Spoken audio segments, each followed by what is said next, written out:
For more on the condition of the Russian economy, I spoke with Anders Aslund. He's a senior fellow at the Peterson Institute for Economics right here in Washington.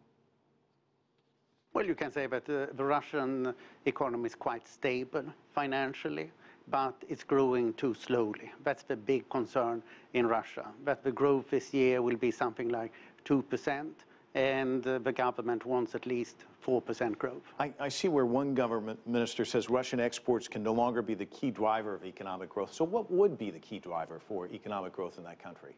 Well, it should be domestic consumption and the development of manufacturing and high-tech industries within Russia, but it's not developing as fast as the government would like. What can the government do to kind of speed or accelerate that?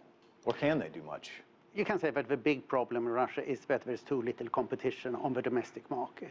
So the government needs to clean up so that there's less red tape and that there's more freedom for enterprise and that prices go down through competition. Some of the BRICS countries are experiencing some currency issues. Is Russia seeing that as well?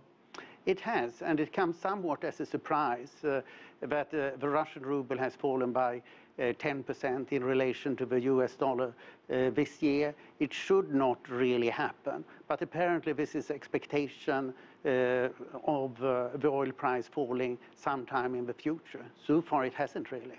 What about economic cooperation between Russia and China? Is that still strong? Is it going to get stronger? How do you see that?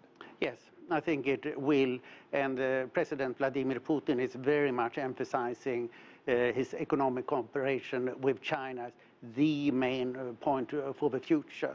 The problem for Russia is that Russia exports raw materials to China, but it imports manufacturers.